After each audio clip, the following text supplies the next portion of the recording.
Ouais frère. Ouais, alors, bienvenue à tous. Aujourd'hui, bon, on va se retrouver pour la E30 rouge, comme c'est le projet du moment, le plus en vogue. Enfin, c'est celui qui me tient le plus à cœur en ce moment parce que c'est le mien. Après, il y a les autres projets clients et ceux de Guillaume, mais j'aimerais bien qu'on avance là-dessus. Ça va, ça vient, ça repart. Le problème, c'est que tu sais, il y a toujours une pièce que tu penses qu'il va aller, que tu commandes pour la semaine suivante, tu viens, ça se monte pas, etc. Bon, vous connaissez l'histoire.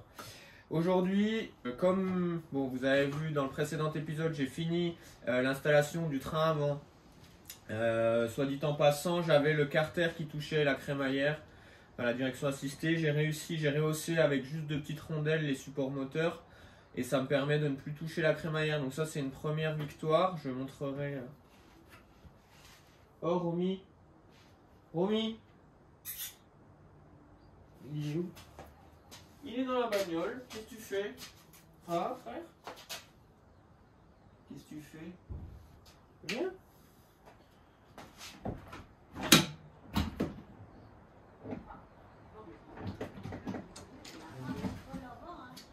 Bon, reprenons. Bien sûr que j'ai du nez. J'ai récupéré. Et donc aujourd'hui, ce qu'on va faire, c'est s'occuper des maîtres cylindres, enfin des master vac. Nous avons donc un master vac de E30 qui ne passe plus quand tu passes en 6 cylindres parce que ça vient toucher. Donc tu as plusieurs solutions, je suis en train d'étudier les deux. Soit tu supprimes le master vac, soit tu en trouves un plus petit. Qui a les mêmes anthrax. Et mon dévolu s'est jeté sur un master vac de Volkswagen de Polo Thyssen pour ceux qui cherchent. Je l'ai trouvé chez Opisto, c'est un site qui fait des casses, enfin c'est une casse auto en ligne. Et je crois que c'est en France comparé à Ovoco. Bref. Donc on a les mêmes, c'est bien les mêmes anthrax, sauf que tu vois sur les E30, c'est une tige filetée avec une petite pièce qui vient se fileter dessus et tu as une goupille pour mettre la pédale de frein. Donc là, ce que je voudrais souhaiter faire, c'est celui du Polo, donc je vais couper à la bonne longueur. Donc on voit à peu près combien il manque. Et je me suis déjà préparé un petit bout de vis. Attends, je vais trouver ça, mon ami. Voilà. En gros, ça c'est ce qui vient se mettre au bout de la tige filetée normalement. Donc moi j'ai retrouvé une vis au même pas. Et en gros je vais venir la souder au bout de ma tige une fois que j'aurai la bonne taille. Et de toute façon c'est grave permissif parce que c'est le but, hein, ils sont géniaux. T'as un truc de réglage quand même qui te permet de jouer sur 2 cm et demi quoi. Donc ça c'est la première chose qu'on va faire. Le pédalier est en place, donc tu vois à peu près les fixations là. Et en fait, moi, ma tige arrive là. Donc on voit bien que c'est trop long.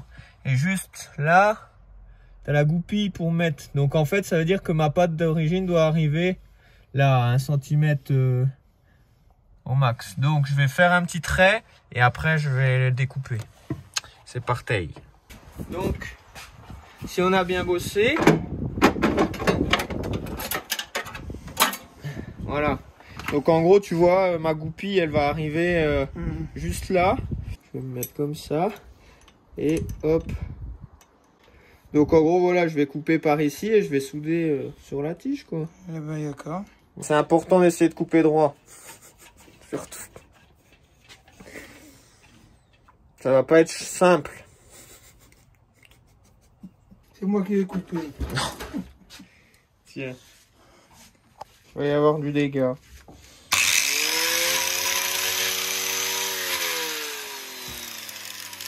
Attends. Elle est bien serrée? Elle est pas serrée. Tu veux me tuer, papa?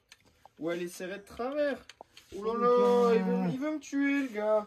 Oh, déjà, je l'aime pas celle-là. J'ai failli te le dire que c'est la pire des disqueuses qu'on ait. Je trouve. Mais elle est quand même par rapport à la orange. Bah ouais, vachement pratique. Regarde comme j'ai failli crever là. C'est pas du Milwaukee. Ah bah ouais, pas... Non mais...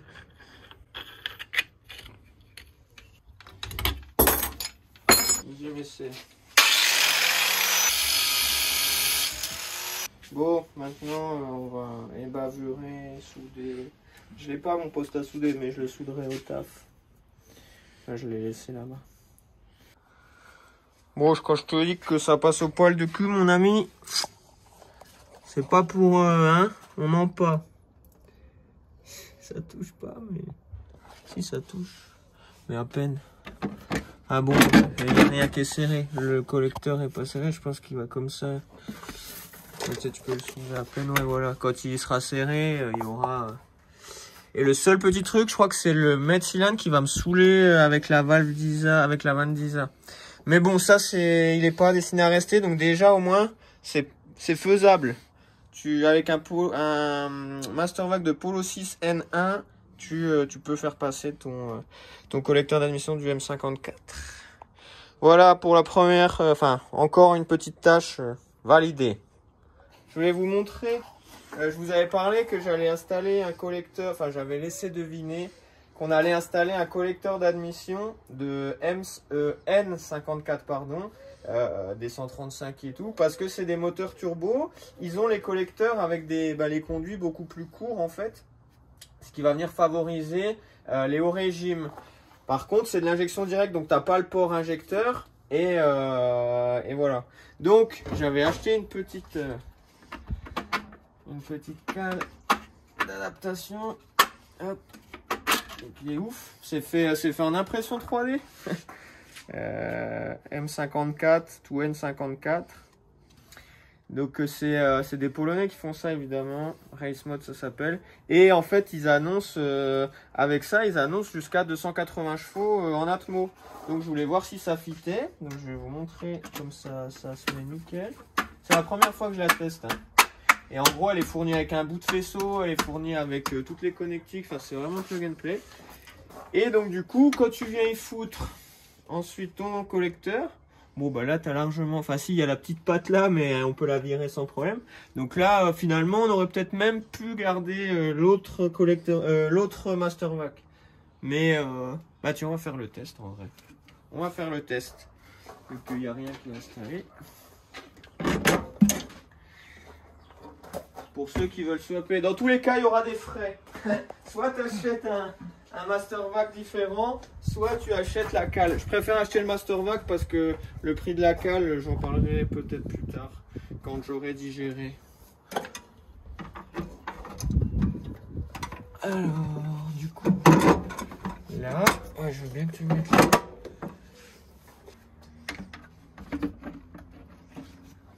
Oui, il y a juste la patte qui vient faire chier, mais sinon, c'était faisable. Hein. Mais bon, pourquoi je fais pas ça? Déjà parce qu'on aime bien se faire chier. Et deuxième truc, parce que je voudrais commencer à rouler en full stock pour... en fait, j'ai envie de voir si ce qu'ils vendent, c'est véridique ou pas. Parce que tu sais, tu peux dire, ouais, 280 chevaux, mais moi, je voudrais déjà être sûr que... en full stock, sans plomb, on sort les 230 chevaux environ. Je veux faire une petite gestion éthanol pour voir le gain. Et après, je veux mettre ça pour voir si j'ai atteint les 280 chevaux, quoi. Et si c'est un truc qu'on recommande ou qu'on ne recommande pas. Voilà, donc, tant qu'on est là, on va faire quand même la modif du Mastervac polonais. De Polo, pardon. Bien, ça y est. Donc, on est à J+7. Oui, jour +7. Le Volkswagen a enfin sa petite soudure pour aller se mettre sur la pédale BMW. Donc niveau hard, si j'ai mécanique, on va dire, on est bon. Voilà, donc j'ai remis le pédalier en place. Donc pour le frein, j'ai remis la goupille, j'ai remis tout est nickel. Je fais une petite démo. Oui, encore pas d'hydraulique, mais déjà il y a un mouvement. Bon, évidemment, en montant, j'ai cassé le petit contacteur de feu stop. Dommage. Là, il y a une petite de ce côté, tu la vois, et de l'autre côté, elle a cassé. Donc je vais devoir racheter un contacteur. Dommage, je suis deg. Mais voilà, ensuite j'ai remis du coup maintenant le ressort pour l'embrayage. Il faut juste que je relie ici, boum, j'ai pas la vis. J'ai mis le nouvel émetteur. Je vais faire passer les caches dedans. Et comme d'hab, il y a une partie hydraulique. Pour la partie hydraulique, j'ai fait confiance à Exact France. Je ne sais pas si vous connaissez. Et c'est un site qui sont spécialisés dans l'hydraulique. Donc freinage, tout ce que tu veux. Et là on va s'amuser. Donc voici, qu'est-ce que que j'ai commandé. Il y a du raccord coudé, du raccord droit. Mes banjos 20 degrés. C'est pour aller en sortie de... Donc tu pars, sortie mètre cylindre. Les vis qui vont avec, les joints. Après tu as 2 T pour aller pour faire répartition avant-arrière, vu qu'on a que 2 sorties sur notre nouveau Mastervac. Du coudé 90, du raccord femelle, du raccord mâle-femelle. Et puis celui-là, je sais plus c'était pourquoi. Mais bon, et ajouter à ça, donc encore un petit peu de mâle-femelle, machin. Et de la durite, quoi. Voilà, bon. Ça fait pas beaucoup. Mais je vais te dire que ça coûte vite cher, ce genre de petit raccord, mon ami. Alors, tu vois, une fois que tout est assemblé à peu près, j'ai essayé de reproduire le schéma que je vais réaliser en vrai à la longueur de durite près.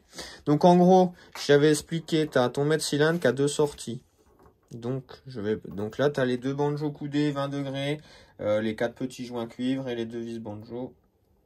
Ça sort du mètre cylindre. Après... en fait, là, donc, je t'ai mis avec des coudes à 90, mais ce sera en fonction de comment je vais les placer. En gros, t'en fais venir une ici, et c'est les 2 T qui vont te permettre d'aller avant droit, avant gauche, arrière droit, arrière gauche, parce que j'aurai pas d'ABS là-dessus. Et je me suis prévu également les petits raccords qui vont sur les mètres cylindres Willwood, au cas où je passe, j'installe un petit frein à main hydraulique en double étrier, voilà. On verra. Ça, c'est une petite réserve. Je me disais, au moins, je les aurai si jamais. Et si je les utilise pas pour celle-là, je passerai en double étrier sur le 36. Voilà, donc, il y a plusieurs façons de faire possible. Moi, j'ai fait avec ce que je trouvais, on va dire. Et de plus, c'est encore pas sûr que je vais faire tout le circuit. Je peux utiliser les durites rigides existantes. Mais vu l'état de ces dernières, je me disais que ce serait pas mal, peut-être, de leur donner un coup de neuf pendant qu'on est là. Voilà pour le système de freinage. Ayant oublié la moitié des pièces, je vais clore ce sujet et je vais passer sur autre chose. Bien, avant que je passe sur un autre sujet, j'en profite encore pour faire un petit merci à notre partenaire de la vidéo qui est rien d'autre que Max Speeding Roads. Je vous en ai parlé, ils nous avaient fourni les bielles pour le S54, mais ils nous ont fourni également des bielles pour mon M54. Alors elles sont déjà installées dessus, vraie vis ARP 2000, tout ce que tu veux, comme d'hab vous commencez à connaître. Donc il y a un code promo CarParted évidemment pour le site Max Speeding Road, pour ceux qui veulent aller acheter des turbos ou des bielles, ils font un peu tout ce que vous connaissez, amortisseurs aussi. Et donc il y a un code promo si vous voulez l'utiliser. Vous pouvez y aller les yeux fermés. Donc un grand merci à eux. J'espère que on fera d'autres partenariats parce qu'ils ont plein de trucs dont on a besoin. Voilà. Bon, maintenant on va pouvoir remonter notre train arrière, je l'espère. Bon, en gros, j'ai dû démonter le moyeu pour pouvoir extraire en fait la flasque parce que j'avais oublié de la mettre sur mon autre train. Voilà. Je me suis fait baiser et en fait, tu es obligé de t'appuyer dessus, donc ça la tord quoi, mais on va essayer de la remettre droite.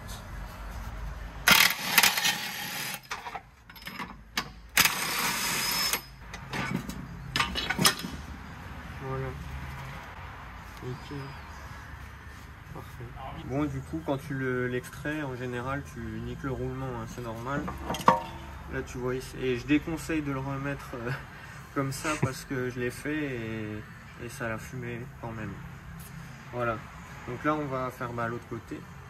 Et puis après, on va pouvoir remonter sur l'autre. Bon, il est pas à son premier barbecue celui-ci. Comme tu peux le voir.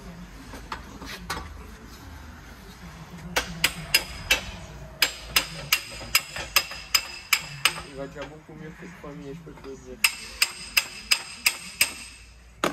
Ok Google. Ouf, pas bouger. Prochain swap. Un M113. Non, on va pas piquer le projet de Guillaume quand même. On n'est pas comme ça.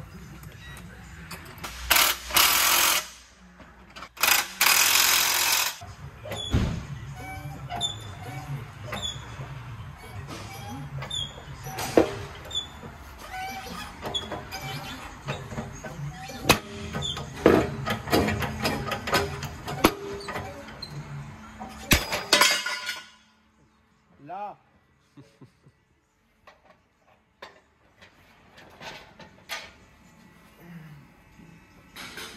Pareil, roulement HS. De toute façon, on s'en bat les couilles. Hop. Maillot 4 trous à la benne.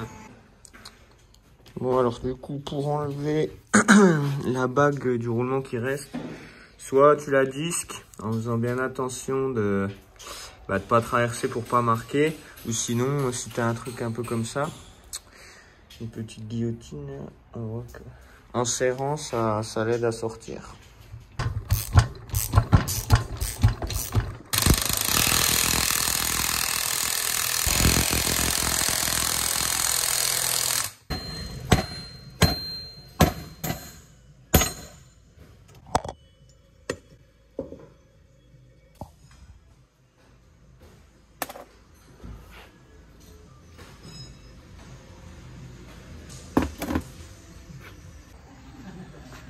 Bon, j'ai fait un système de manouche parce que j'en ai marre de cette presse.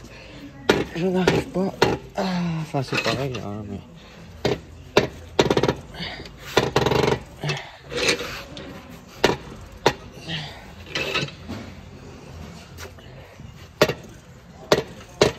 J'ai pris l'ancien du coup. Hop, là je vais redresser et c'est bon. Enfin, recentrer, pardon.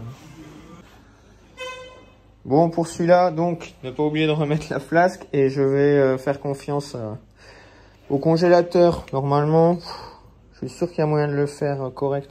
J'aurai un petit coup de décapeur thermique là, un petit coup de congèle et ça m'évite... Parce que pour le caler à la presse, ce truc, c'est vraiment l'enfer en fait.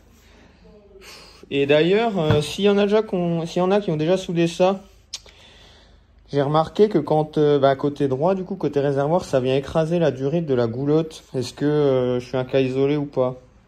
Je ne pense pas. Comment avez-vous fait? Remise en place de la fameuse flasque.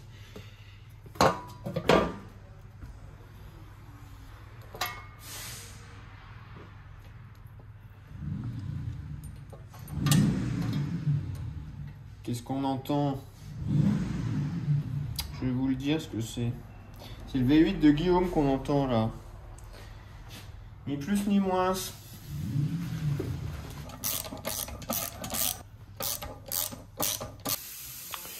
Bon, rebondissement final dans l'affaire de ce train arrière de mort. J'ai reçu normalement les étriers qui seront montés en lieu et place à l'arrière. J'ai les disques, j'ai tout. Je fais un test suite. Enfin, je vais leur donner un petit coup de neuf aussi à cela. Enfin, les reponcer, les peindre pour que ça fasse plus propre. Et puis en espérant que c'est les bons, quoi. Puisque j'en ai marre. J'ai acheté 50 000 fois les trucs qui n'allaient pas. Mais on arrive enfin au bout du tunnel. Voilà l'état dans lequel ils sont.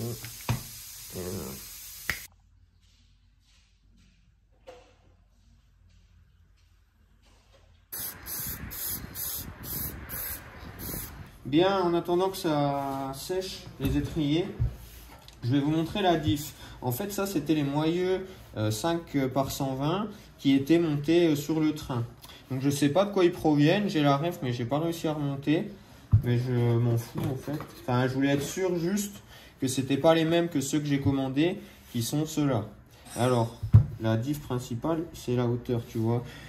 Donc, ça fait que ceux-là, ils vont être un peu plus écartés du bras. Et donc, les disques pourront aller au plus proche des flaques de frein. Et je peux les conserver.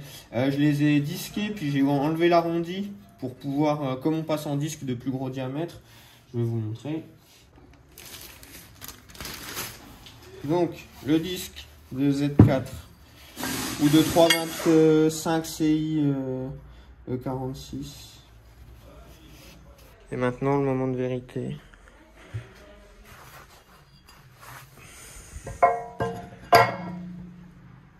Ouh, oui. C'est ça, c'est ce sentiment-là. Putain, génial. Enfin, bordel. Donc la taille des disques, ça devient du 294 mm. Et je reçois dans 10 jours la cale d'adaptation pour passer en fait... c'est une cale qui va venir se prendre ici, c'est fileté pour prendre 2 points d'appui. Et en fait, elle te décale, elle te passe en trax différents pour pouvoir mettre les étriers de Z4 ou 325 CI et tout ça. Je vous mettrai le lien dans la description pour ceux qui veulent se procurer les mêmes choses.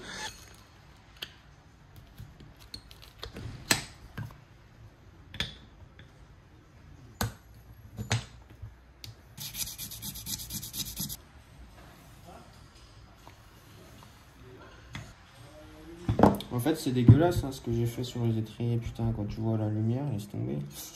Je crois que la bombe, elle a pas marché, c'est bien ce qui me semblait. Pourtant, elle était pleine. Si j'arrive à foirer une peinture à la bombe, ça te donne une indication sur mon niveau en carrosserie. Oh.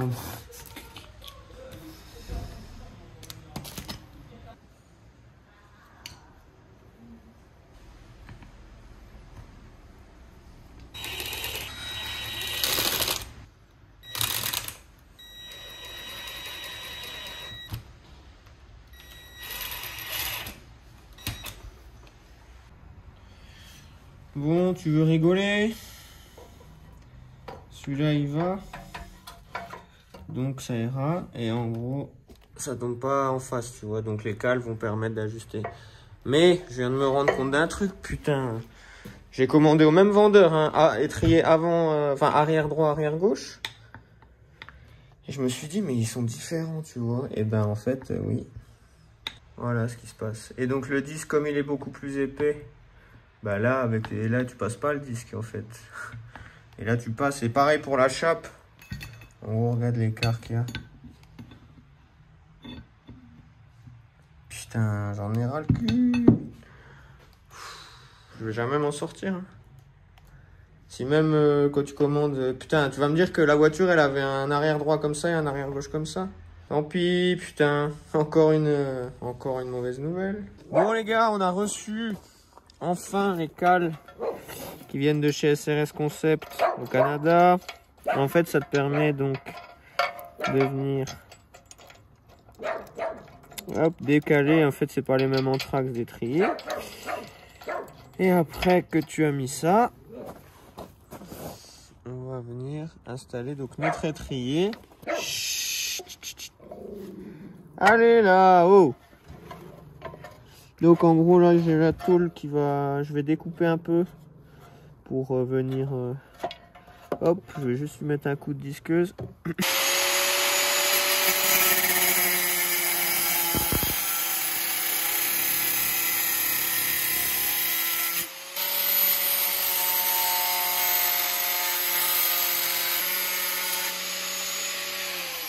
Oh, c'est des loupes les lunettes de... En vrai, je vois rien quand je les mets. Tout ça, il va être déséquilibré.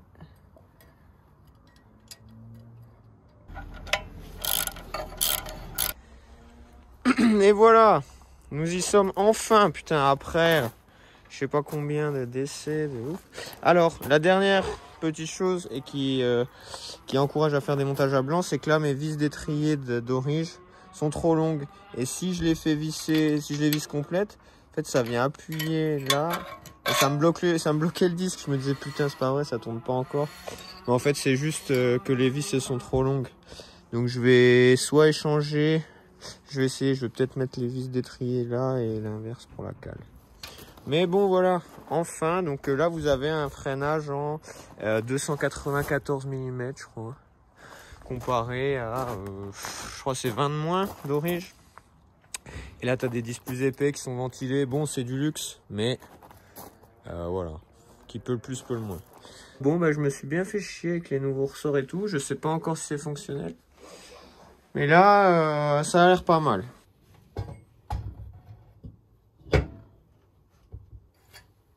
J'aimerais que ce soit la dernière fois que j'enlève cette vis. Je serais content. Parce que, bon, bah voilà, j'ai... Ça c'est mon résumé de l'après-midi. Un système de frein. Bon, au moins c'est définitif. Maybe. Mais... force, on est marre, fatigué. Aïe! Et nique ta mère. Ça frotte. Est-ce que c'est trop tendu?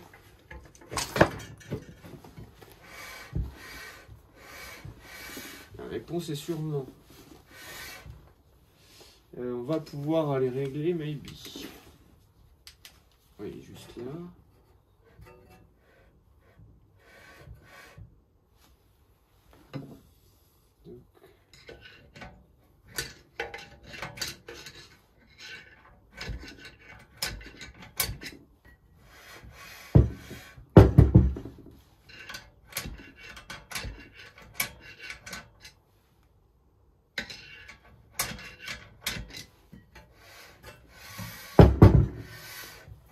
Parfait, mich.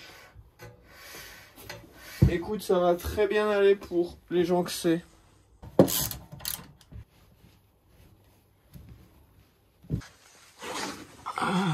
Bon, maintenant qu'il y a tous les bras en place, pour le remettre c'est un peu plus compliqué, donc je vais utiliser les crics. Et là on est à peu près centré, on va pouvoir remettre los fixaciones. Et je vous montre. Et après, on pourra remettre cardan, pont. Toujours bosser en sécu. Et au chaud. Bon, on va terminer le chapitre du train arrière par le système, le pont. J'ai galéré à trouver ça. En fait, le couvercle en 188, une oreille. C'est un peu la galère à trouver, donc les gens les vendent à un prix de fou. Sachant que les boîtiers sont les mêmes pour tout, pour E34, pour E30, pour machin. Donc ça, c'est facile à trouver, mais ça, c'est un peu plus compliqué. J'étais en train de me faire en parallèle, du coup, un 364 tout neuf. Mais en fait, j'ai trouvé un pont complet en 364. C'est juste qu'il est en pont ouvert.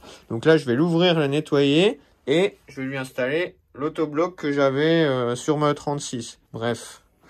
Donc on vidange, on lui fait un coup de propre et on inverse le pont ouvert avec le diff. De toute façon j'en avais besoin pour souder pour ma E36.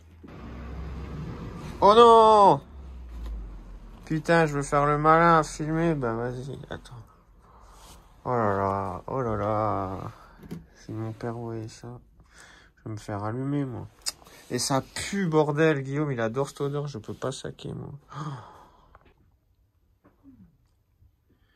364. Donc, en fait, c'était aussi un 364 que je faisais. Donc, je vais pas me faire chier à refaire l'entredent. Je vais juste intervertir les diffs.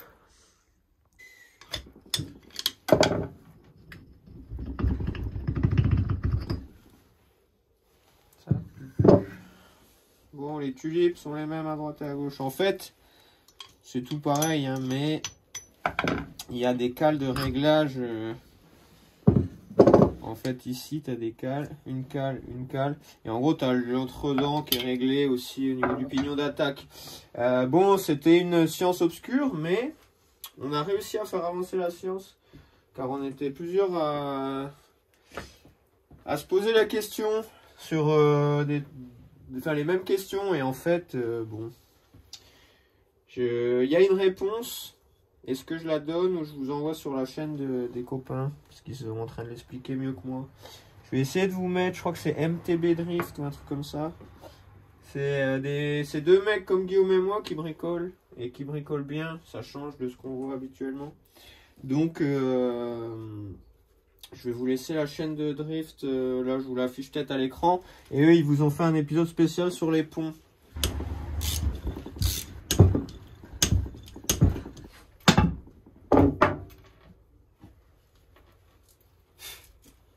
Tout neuf.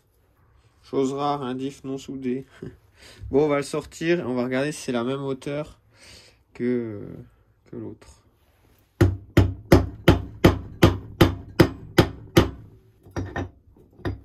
Voilà, donc tu as des cales ici. C'est important de conserver côté droit et gauche. Si tu remontes le même truc. Là, on va remonter un autre autobloc. Donc, on est censé peut-être devoir refaire le jeu. Mais moi, j'ai mis des roulements neufs sur mon autobloc. Donc, j'ai ramené les caches avec. Enfin, en gros, parce que tu as les intérieurs du roulement. Ton roulement, il vient se mettre là, à la portée de ton roulement. Moi, j'ai changé. J'ai mis des nouveaux roulements là-bas, au-dessus.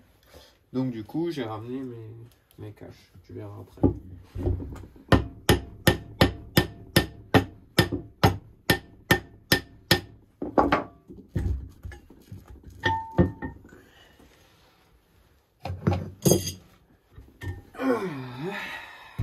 Très bien. Bon.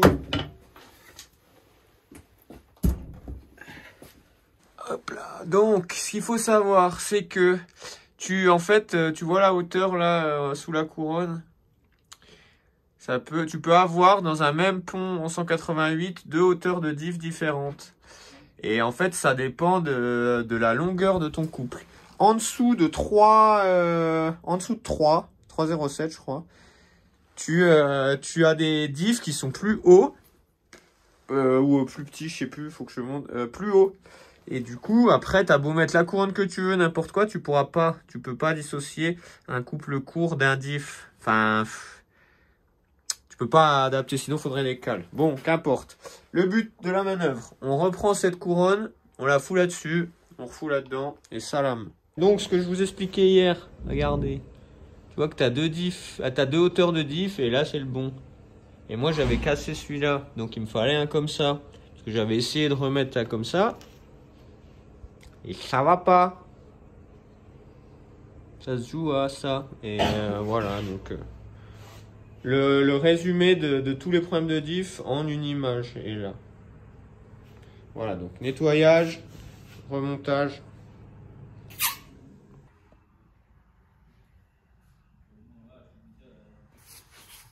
Le produit des champions.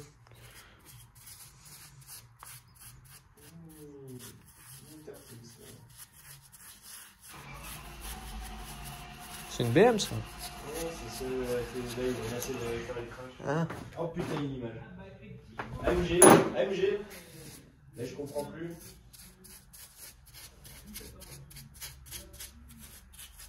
Je comprends plus dans quel sens c'est l'auto.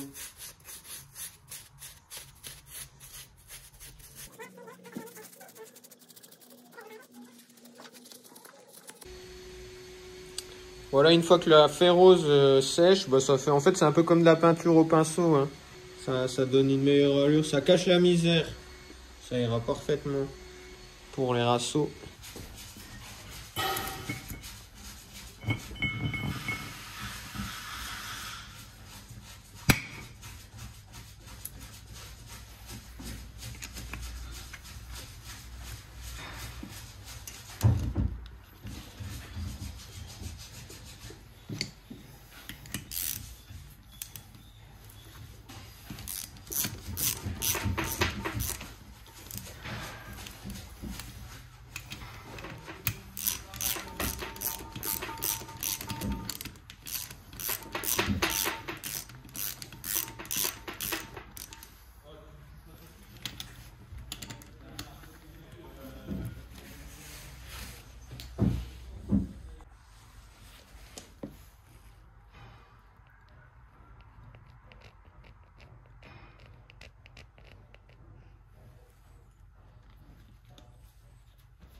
Ça y est.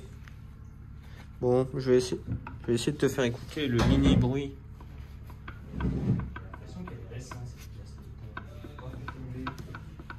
Il y a un tout petit jeu, c'est exactement ça qu'on veut. Bon, il y en a qui font au comparateur et tout. Moi, je fais à l'oreille parce que je sais pas faire au comparateur.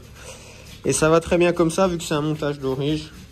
Voilà, donc on referme, on met l'huile et puis après, c'est bon. Train arrière définitivement terminé. Ne pas oublier la cible de vitesse. J'avais remis dans le pont juste pour voir que le jeu était correct.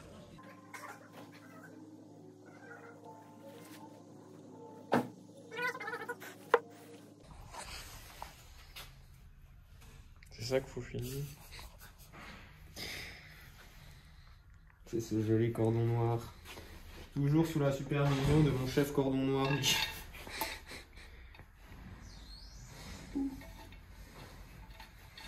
Je me suis trompé de truc.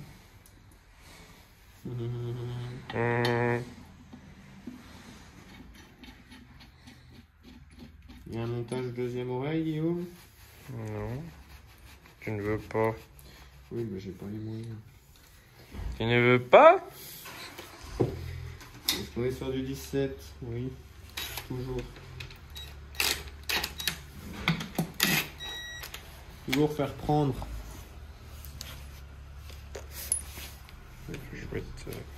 Chouette pont. Chouette cordon. Oui, bah ça ira bien. C'est pour avancer un peu, quoi. Il est pas ouf ce carter de pont. Si vous voulez voir un beau couvercle de pont, voilà. Ça, c'est quand moi je les nettoie. Non, je plaisante, il était en meilleur état que. Il était en meilleur état que celui de Thomas. De toute façon, jamais je me mesurerai à toi, Guillaume, j'ai bien compris. Pas du tout. C'était 20. Bon, voilà, et bien maintenant, la prochaine fois, J'ai on a arrêté de tout pour filmer. remonter. Très bien. Je rigole. Eh ben, bravo Thomas. Maintenant, fin On d'épisode. n'oublie pas le. Il a mis la roue dentée. Oui, On n'oublie pas le capteur et on est bon. il manque un vis. Il est où? Ah, mais c'est celle avec d'ailleurs la patte. L'étiquette. 364. Ouais. Ouais, allez-y. C'est bon, on peut arrêter de filmer. Ah oui, elle a 30 € la nariz. Oui, moi c'est le même prix. Ouais. Bon, vu que le joint sèche, je me fais comme ça ça vient pas toucher sur le joint. De toute façon, j'ai qu'un litre, il faut 1 litre 2 ou 1 litre 8, je sais plus. Mais c'est pour ça qu'il y a un débordement.